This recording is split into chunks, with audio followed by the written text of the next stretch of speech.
موسیٰ علیہ السلام جوان ہونے کے بعد ان تمام سچویشن کو سمجھ چکے تھے، سارے حالات۔ ایک بار ایسا ہوا کہ موسیٰ علیہ السلام اپنی بستی سے باہر کی طرف جا رہے تھے، دو لوگوں کو لڑتے ہوئے دیکھا۔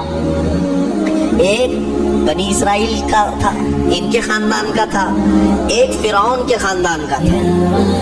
تو ان کے خاندان کا جو آدمی تھا وہ پکارا موسیٰ علیہ السلام، ہائے ہائے میں مرا جا رہا ہوں، مجھے بچا لو موسیٰ، مجھے بچا لو۔ موسیٰ علیہ السلام آئے، دیکھا دونوں جھگڑ رہے ہیں، ایک تو اپنے خاندان کا تھا، ایک بنی اسرائیل۔ ویسے بھی بنی اسرائیل پر اس وقت بڑا ظلم کیا تھا فرعون نے۔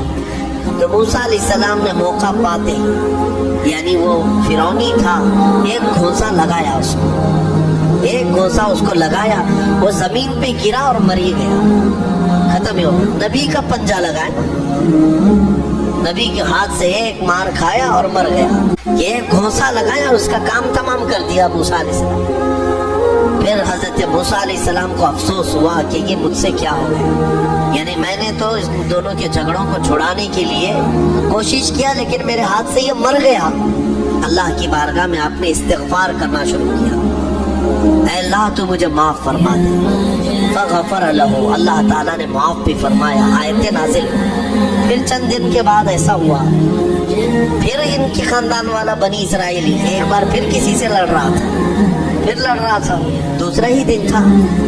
موسیٰ علیہ السلام کو پھر آج اس نے پکارا، تب موسیٰ علیہ السلام نے کہا غلطی تو تیری ہی ہے، کل بھی تو ہی لڑ رہا تھا، آج بھی تو ہی لڑ رہا ہے، یعنی روز تو نے پیشہ بنا لیا لڑنے کا۔ تو موسیٰ علیہ السلام اپنا پنجہ لے کر اسی کی طرف آنے لگ گئے۔ یہ جو اسرائیلی تھا تو وہ ڈر گیا، اس کو پتا تھا کہ کل کیا ہوا ہے، ایک گھونسا کھانے کے بعد ہوتا کیا ہے، تو چیخنے لگا، اتريد ان تقتلني كما قتلت نفسا بالامس، موسیٰ کیا تم مجھے بھی ویسے ہی قتل کرنا چاہتا ہے جیسے کل تو نے قتل کیا تھا؟ یہ کہتے ہوئے وہ جھگڑا چھوڑ کر بھاگ گئے۔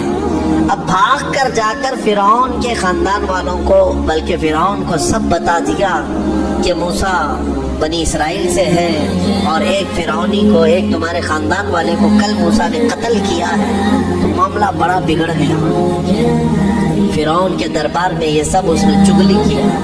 بتاؤ وہ کون تھا؟ بنی اسرائیل خاندان سے، موسیٰ علیہ السلام کے خاندان کا تھا، اور فرعون کے ہاں چگلی کیا ہے انہی کی، موسیٰ علیہ السلام کی چگلی کیا انہی کے خاندان کا آدمی فرعون کے ہاں جا کر بتایا۔ فرعون پوری تیاری کر کے کہا کہ موسیٰ کو پکڑو، اور میں پہلے سے کہتا آ رہا تھا کہ وہی بچہ ہے اور میرا گمان صحیح نکلا۔ اس بنیاد پر اس نے اپنی بیوی کو سزا دینا شروع کیا، حضرت آسیہ۔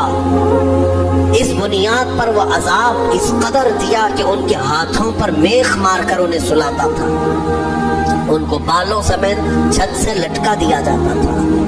بہت شدت کی تکلیف دی حضرت آسیہ کو، کیونکہ وہ موسیٰ علیہ السلام پر ایمان لاتی، وہ موسیٰ کے خدا پر ایمان رکھتی تھی۔ تو فرعون نے اپنے جانبازوں کو، اپنے لڑاکوں کو بھیجا کہ پھر موسیٰ کو پکڑو۔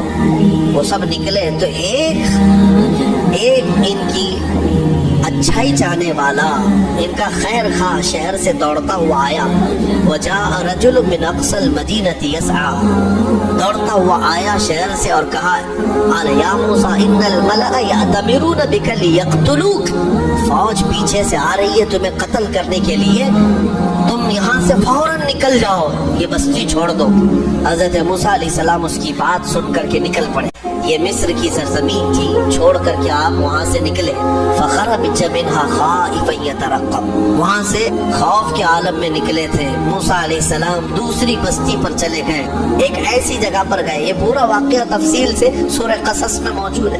ایک بستی پر پہنچے تو وہاں پر دیکھا ہے کہ ایک کنویں پر بھیڑ لگی ہوئی ہے، بہت ساری بھیڑ ہے، پانی کھینچ رہی، اس میں دو لڑکیاں دور شرماتے کھڑی ہیں، وہ پانی میں لینے کے لیے بھیڑ میں نہیں جا پا رہے۔ تو موسیٰ علیہ السلام بھیڑ کو چیرتے ہوئے آئے اور ان دو لڑکیوں کے لیے پانی آپ نے ڈول سے نکل، آپ مضبوط تھے، قوی تھے، طاقتور تھے، پانی آپ نے نکالا اور پانی نکال کر ان دونوں لڑکیوں کو دیا۔